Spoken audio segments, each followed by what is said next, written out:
So folks, I want to review an algebra topic called completing the square, and we're going to do that by solving this quadratic equation right here. What I want to remind you of is that the process of completing the square is a process to make one side of your equation look like a squared plus 2ab plus b squared, and that's going to, and you'll have the other side, and this side of the equation is going to be forced to factor as a plus b quantity squared.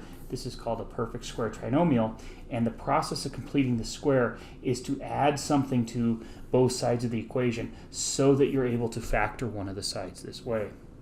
More abstractly, we do the process of complete the square this way. So if here we have a general quadratic, then the first thing we need to do is divide by the the quadratic coefficient, and then we'll take the constant term, the term without a variable, over to the other side. And then the complete the square step involves adding something to both sides of this quadratic to force it to factor. So I want to add something to both sides of this quadratic to force this left-hand side to look like one of these perfect square trinomials. And the trick is to take half the linear coefficient, square it, and then add it to both sides. So in this case, b over ax is the linear term. So in this case, b over a is the linear coefficient. And so if I take half of that, I'll have b over 2a. I'm going to square that and add it to both sides. So that is the process of completing the square, the adding of b over 2a to both sides of this quadratic equation.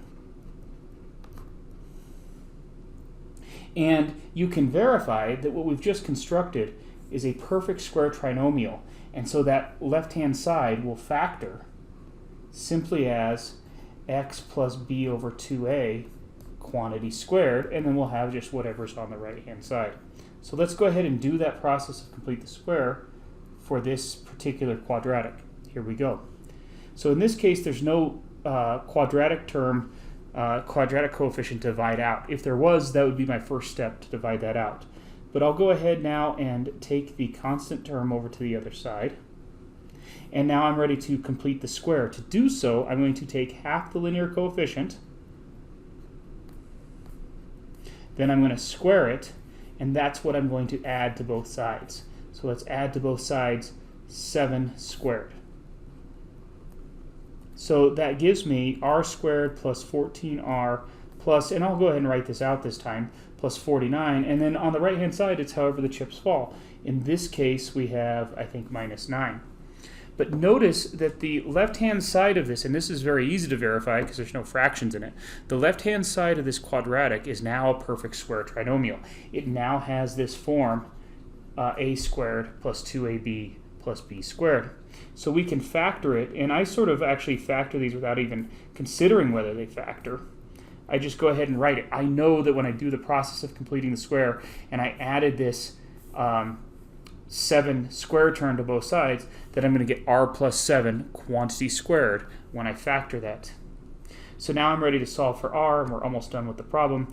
We get r plus 7 is equal to plus or minus the square root of -9, and I guess we're in the complex realm here, so we could say that r plus 7 is equal to plus or minus 3i if we wish to give the solution as a complex solution.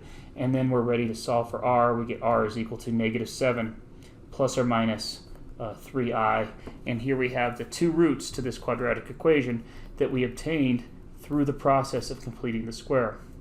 Folks, if you are still using the quadratic formula to find your solutions to quadratics, you really need to switch over to doing this process of completing the square. It is far more beneficial and will apply to a larger array of scenarios than just the quadratic formula will, and you'll be able to handle far more problems by learning this technique.